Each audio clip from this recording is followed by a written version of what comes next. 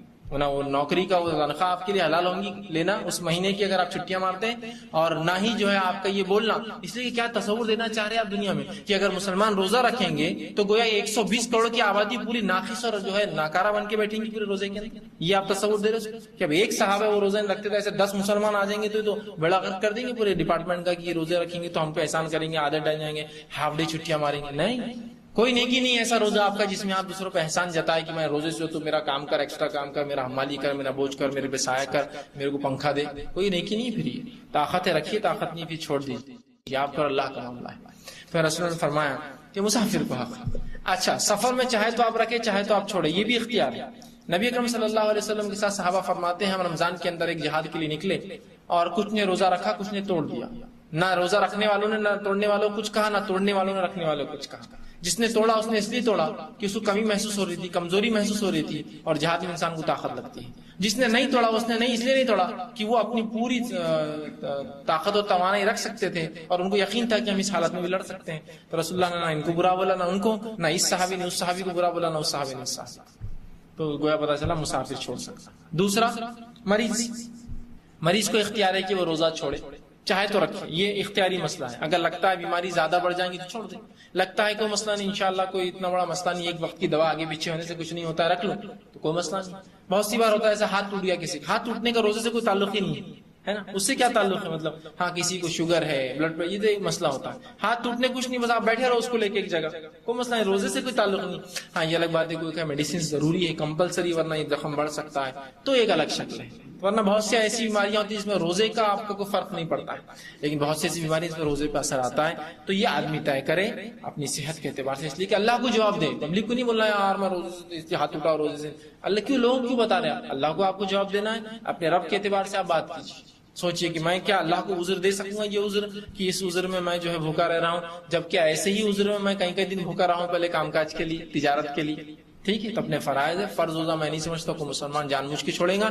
اس لیے کہ یاد رکھیں ایک روزہ اگر آپ چھوڑتے ہیں تو پوری زندگی بھر بھی آپ نفل روزے رکھے تو اس ایک فرض روزے کی پور نہیں کر سکتا، اس کے برابر اس کے درجے کو نہیں پہنچ سکتا. تو کبھی مت چھوڑیے بلا وجہ روزہ.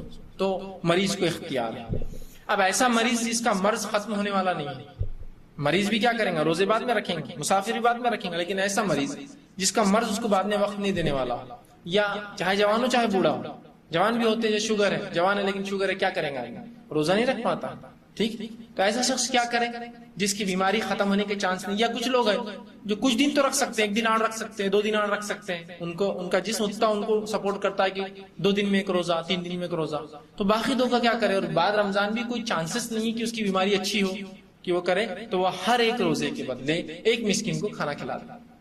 ٹھیک، آج کا ایک روزہ چھوٹ گیا، مسکین کو کھانا، کل کا رکھوں گا تو ٹھیک ہے، پرسوں چھوٹ گیا، مسکین کو کھانا. ایک مسکین کو اتنا کھانا کھلائے جتنا آپ اوسط کھانا خود کھاتے ہیں. ایوریج فوڈ جو آپ پکائے، سب سے اچھا طریقہ جو پکاتے ہوئی اس میں سے ایک نکالیے اور اس کو لے جا کر تحفتاً دے دیجیے، یہ کھائیے. ضرور نہیں بولنا کہ یہ فدیہ ہے میرے روزے چھوڑنے کا، آپ دے دیجیے، کوئی بولنے کی ضرورت نہیں اس کو. ٹھیک ہے، تو ایک مسکین کو کھانا کھلائیں گا بیمار جس کی بیماری میں شفا ہونے کی کوئی صورت نہیں ہے، چاہے جوان ہو چاہے بوڑھا. اب بہت سے بوڑھے لوگ ہوتے ہیں جن کے بڑھاپے کی ختم ہونے کا کوئی چانس نہیں، کمزوری ختم ہونے کا کوئی چانس نہیں، تو کیا یہ روزے چھوڑے؟ تو ہاں روزے چھوڑ سکتے ہیں. ہر روزے کے بدلے ایک مسکین کو کھانا دینا روز دیجیے. کچھ لوگ بولتے ہیں اپن 30 دن کا ایک ساتھ دیں گے تاکہ اس کی عید ہو جائے، کپڑے بن جائیں. کپڑوں کو نہیں دینا ہے پیسے، یہ فدیہ ہے. روز کے بدلے روز ایک مسکین کو کھانا کھلائے. عبداللہ ابن عباس فرماتے تھے کہ 2 لوگوں کو کھلائے، ایک مسکین کو 2 وقت کا کھانا کھلائے. بہرحال لیکن قرآن نے تو کہا طعام مسکین، ٹھیک ہے, ایک مسکین کو کھانا کھلاؤ, تو ایک مسکین کو آپ ضرور کھانا کھلا دیں ان کے بدلے. اسی طرح اور کون روزے چھوڑ سکتا ہے؟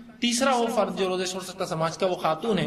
وہ خاتون جس کو حیض یا نفاس ہو, اس پہ بھی روزے فرض نہیں, وہ روزے چھوڑیں گی اور بعد رمضان ان روزوں کی پور کریں گی. یاد رکھیں, نفاس اور حیض کا خون آنے سے یا جو ہے شروع ہونے سے یا چل رہا تھا تو اس کے روزے معاف ہے, اتنے روزے, لیکن اس کو بعد رمضان رکھنا پڑیں گے, اس کا کوئی کفارہ نہیں, بس وہ روزے بعد میں آپ کو پورا کرنا پڑیں گے. اور اسی طرح حیض اور نفاس کے علاوہ بھی کچھ خواتین ہیں جن کو اللہ کے رسول نے جو چھوٹ دی, وہ ہے حاملہ اور دودھ پلانے والی عورتیں, رضاع جو بچوں کو دودھ پلا رہی ہے. نبی اکرم صلی اللہ علیہ وسلم فرماتے ہیں, یہ ابو داؤد اور نسائی کی روایت ہے, آپ نے فرمایا, انس بن مالک اس کے راوی, آپ نے فرمایا کہ اللہ نے مسافر کو روزہ مؤخر کرنے اور نصف نماز پڑھنے کی اجازت دی ہے. روزہ لیٹ مطلب رمضان کے بعد رکھنے کی, نمازیں اس کی عادی ہوتی ہیں, نماز رخصت دی ہے. جبکہ حاملہ اور دودھ پلانے والی عورت کو روزہ مؤخر کرنے کی رخصت دی ہے. جو حاملہ ہے اور دودھ پلانے والی عورتیں, یہ اپنا روزہ مؤخر مطلب بعد رمضان رکھ سکتی, بعد رمضان رکھ سکتی ہے. ٹھیک ہے, تو یہ مؤخر کر سکتی ہے, اس میں کوئی حرج نہیں. اب اگر کوئی خاتون یہ کہے کہ کبھی ایسا ہوتا ہے انسان کو کہ ایک پیدر پہ ان کو اولاد ہوتی ہے, حمل ہے پھر رضاعت ہے, حمل ہے پھر رضاعت ہے, حمل ہے پھر کیسے کریں گے؟ 4-5 اگر ان کو اولاد ایک ساتھ ہو جائے, ایک کے بعد ایک کے بعد, تو ظاہر حمل رضاعت حمل, تو کیا پورے چھوڑ دیں؟ اور ظاہر سی بات ہے, اب اتنے جمع ہو جائیں گے تو کیا یہ پورا کر سکیں کبھی زندگی میں؟ ممکن نہیں ہوتا ہے. ٹھیک, تو اس تعلق سے علماء کہتے ہیں کہ ہر روز کے بدلے ایک مسکین کو وہ بھی کھانا دے دے جو عورت یہ جان چکی کہ پہلے ہی کافی روزے اس کی چھوٹ چکے ہیں. مثال کے طور پر پہلے بچے کی حمل تھا, ٹھیک ہے, اور حمل ظاہر سی بات ہے وہ رمضان چلے گی, پھر رضاعت آ گئی 2 سال چلے, پھر دوسرا بچہ پیدا ہو گیا تو اس کا حمل تھا, پھر اس کی رضاعت شروع ہوگی, پھر تیسری اولاد ہوگی اس کا حمل رضاعت, تو ظاہر سی بات ہے کہیں روزے چھوٹ گئے. اب کیا ممکن ہے کہ اتنے روزے 120 150 180 روزے وہ رکھے, 4 5 7 8 سال کی جمع ہو جائے؟ نہیں ہو سکتا. تو علماء نے کہا کہ پھر ایسا جب امکان ہے تو ہر روز ایک مسکین کو کھانا دے دے, وہ انشاءاللہ اس کے لیے کافی ہو جائے گا. ٹھیک, اس لیے کہ یہ بھی بیماری میں کاؤنٹ ہو رہا ہے, ایک قسم کا کہ وہ چاہتی ہے لیکن رکھ نہیں پاتی ہے, اس لیے کہ بچے کے صحت کا مسئلہ, بچے کو دودھ نہیں ملے گا تو اس کا حق ضائع ہوگا. یہ الگ بات ہے کسی کو اللہ نے اچھی صحت دی ہے اور بچہ بھی اس کا رضا دودھ بھی پیتا رہے اور اس کو روزہ رکھنے کی بھی اللہ نے سکت دی ہے تو رکھیے پھر رضا. لیکن حمل میں بھی ایسا ہو سکتا ہے کہ کسی کو سکت ہو رکھی, لیکن کسی کو طاقت توانائی قوت نہ ہو, کمزوری ہو, اولاد پہ کوئی اثر پڑ سکتا ہو, تو روزے فرض نہیں پھر ایسی. ورنہ بہت سی بار عورتیں نہیں مجھے روزے رکھنا چاہیے اس لیے کہ مجھے یہ عمل چھوڑنا نہیں, بہت اچھا عمل ہے روزے, لیکن ابھی اولاد کی جان ظاہر سی, انسانی زندگی بہت اونچی ہے تمام معاملات سے, یاد رکھیں شریعت میں ان کا بڑا مقام ہے, انسانی زندگی کا بڑا اونچا مقام. اس حد تک انسانی زندگی کو شریعت نے مقدس سمجھا کہ نبی اکرم صلی اللہ علیہ وسلم کی دور میں خاتون آئی جو زانیہ تھی, زنا, اور زنا کی سزا ہم سب جانتے کیا ہے, لیکن اس نے کہا اللہ کے رسول اس زنا سے میرا حمل ٹھہر گیا ہے, تو رسول اللہ نے کہا پھر تو اب تجھے سزا نہیں دی جا سکتی, یہ بچے کے پیدا ہونے کے بعد ہی سزا ملے گی تجھے, جا. وہ گئی, پھر وہ اولاد پیدا ہوئی, پھر آئی اور کہا اللہ کے رسول آپ سزا دے دیجیے, تو کہا ابھی اس کا حق ہے تجھ پر, جب یہ کھانے پینے لگے جب آپ. پھر وہ گئی اور بچے کو ساتھ لائی جبکہ اس کا دودھ چھوٹ چکا تھا, وہ کھاتا پیتا تھا, اس نے رسول اللہ کے سامنے سے کھانے کی چیز دی, اس بچے نے وہ چیز کھائی, اللہ کے رسول کو اطمینان ہوا, آپ نے کہا کہ اس بچے کو لے لو اس سے, اور اس عورت کو سنگسار کرنے کا حکم دیا گیا, اسے قتل کر دیا گیا. تو اندازہ لگا انسانی جان کی حرمت, کہ وہ اولاد جو پیٹ میں تھی اس کی کیا غلطی تھی اس زنا کے اندر, اس کو سزا نہیں ملی, اس کو پیدا ہونے کے بعد بھی سزا نہیں ملی, اس لیے کہ ابھی اس کا حق رضاعت, اسے رضاعت دودھ دیا گیا, اس کے جب کھانے پینے لگا اس کے حق اس کی والدہ سے ختم ہوئے, تب اس کی ماں کو سزا دی گئی کہ اسے سنسار کیا گیا. اور جب اس کو مارا گیا اس خاتون کو, سنسار سزا پتہ ہے نا, زمین میں انسان کو گاڑ دیا جاتا ہے اور صرف چہرہ اوپر ہوتا ہے. جب اسے پتھر مارے گئے تو اس کی جان نہ نکلتی. علی بن ابی طالب موجود تھے, انہوں نے ایک بڑا پتھر اٹھایا اور حدیث میں آتا اس کے چہرے پر مار دیا. جب مارا تو خون کے کچھ حصے جسم پر اڑ گئے, جس پر آپ نے کراہت کا اظہار کیا کہ مطلب زانیہ تھی اور اس کا خون میرے جسم پر اڑ گیا. تو نبی اکرم صلی اللہ علیہ وسلم نے کراہت کی ضرورت نہیں, اس عورت کی توبہ اتنی خالص تھی کہ اگر 70 مدینے کے لوگوں میں اس کی توبہ دے دی جاتی تو سب کی مغفرت کے لیے کافی تھی. 70 لوگ, اس لیے کہ اندازہ لگائی زنا تو کونے میں کی تھی اس نے, کسی جگہ آ کر نہیں بولتی تو کون دیکھنے والا تھا, کوئی مانیٹر کر رہا تھا اس کو کہ اس نے زنا کیا, کسی نے دیکھا. پھر بھی آئی اور بولی اپنے گناہ کا اعتراف. جب رسول اللہ نے کہا جا پیدا ہونے کے بعد آنا, تب بھی اس کو 9 مہینے کا موقع تھا, بھاگ جاتی, کہیں کو واپس آتی پیدا ہونے کے بعد, چھپ جاتی, تب بھی وہ آئی. اس کے بعد 2 سال کا پھر چھوٹتی اس کو, جا رضاعت کے بعد آ, تب بھی وہ نہیں بھاگی. کتنی اس کی توبہ خالص تھی کہ 3 سال بعد بھی سزا لینے برابر آئی اور رسول اللہ نے پھر اس کو سزا سنوائی, اندازہ لگائی. تو بہرحال جو ہے ایسی عورتوں کو جو حاملہ ہو, دودھ پلانے والی, رخصت ہے, پھر ان کی صحت توانائی، تندرستی کی تو وقت، حالات، زمین، زمانے، لوگوں کی صحت الگ الگ ہوتی ہے، لہٰذا آپ ڈاکٹر سے کنسلٹ کریں. شرعی حکم میں نے بتا دیا، ڈاکٹر پرمٹ کرے تو رکھیے، اگر اجازت نہیں دیتا ہو تو میں سمجھتا ہوں احتیاط کرنا یہ زیادہ آپ کے لیے بہتر ہے. ٹھیک. اسی طرح کسی اور بھی عذر سے اگر آپ کو دن کے کسی وقت میں بھی روزہ توڑنا پڑے تو آپ توڑ سکتے ہیں. ٹھیک. بہت سے لوگ کہتے ہیں کہ رمضان کا روزہ 10 بجے کے بعد نہیں توڑنا، ایسا کچھ بھی نہیں. سفر، مسافر ہو، جہاد میں گئے ہو، بیمار ہو، کچھ بھی ہو، آپ کو لگا کہ روزہ رکھ لیتا ہوں، دیکھیں گے سفر میں پھر تکلیف ہوئی تو توڑیں گے، دیکھیں گے جہاد میں ضرورت پڑی تو توڑیں گے، دیکھیں گے بیماری بڑی تو توڑیں گے، ابھی تو لگ رہا ہے سر درد ٹھیک ہو گیا اور کب کبھی ختم ہوگی، بہت زیادہ جاڑا تھا رات میں، لیکن دیکھتے ہیں، انتظار کرتے ہیں، رکھ تو لیتا ہوں روزہ.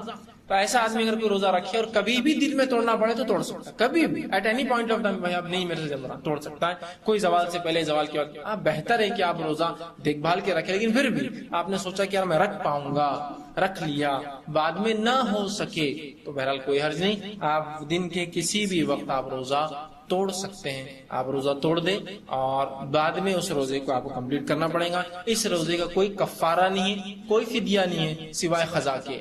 آپ کو بعد میں صرف جو روزے کی قضا کرنا پڑے گا، بس اتنا ہی ہے. اور جو بیماری کی وجہ سے روزے چھوڑ دے، بڑھاپے کی وجہ سے روزے چھوڑے، ہر روزے کے بدلے ایک مسکین کو جو ہے وہ کھانا کھلائے. آخری بس باب قضا روزوں کا کہ قضا روزے کیسے رکھے. قضا روزے اگلے سال سے پہلے رکھنا ہے. اور یاد رکھیے نماز کی قضا عورتوں پر نہیں ہے، جو نماز ان کی جو ہے ایام حیض یا نفاس میں چھوٹ جاتی ہے، لیکن روزوں کی قضا ہے. ٹھیک ہے. تو روزے تو رکھنا اس کی قضا ہے. تو لہٰذا کب روزے رکھیں؟ تو رمضان کے بعد اگلے رمضان سے پہلے روزے رکھیں. تو گویا 1 سال ملتا ہے پورا ہم کو روزے رکھنے کے لیے، اس کی قضا. اب پچھلے رمضان کے روزے کسی نے اب تک نہ رکھے ہو تب تو گناہگار ہو گیا ہو، اس لیے کہ اب 1 سال ملا تھا. تو خواتین سے گزارش ہے، مردوں سے بھی، کہ بالخصوص روزے جو چھوٹ جاتے ہیں 1 سال کے درمیان ضرور رکھ لیا کریں. خامخواہ اس کو مؤخر کرنا، تاخیر کرنا اچھی بات نہیں ہے. کوشش کریں کہ جتنے جلدی ہو سکے اتنا آپ رکھ لیں. 1 سال کا پورا وقفہ ہوتا ہے. جو چھوٹ گئے پچھلے رمضان، اگلے رمضان، یہ رمضان کو چھوٹ جائے اللہ نہ کرے تو اگلے رمضان سے پہلے اس کو ضرور رکھ لیں. فرض روزوں کی قضا کے لیے پورا 1 رمضان سے دوسرا رمضان مجھے اور آپ کو ملتا ہے. یہ چند مسائل تھے. انشاءاللہ عزیز اگلے مسائل کچھ اور جو باقی ہے، میں آنے والے کون سے کام اس میں جائز ہے اور کون سے ناجائز ہے اور حرام ہے، وہ آنے والے جو درس میں رکھنے کی کوشش کروں گا. اسی پہ اپنی بات ختم کرتا ہوں. اللہ رب العزت سے دعا ہے کہ اللہ سبحانہ و تعالیٰ کہنے سننے والا عمل کی توفیق عطا فرمائے.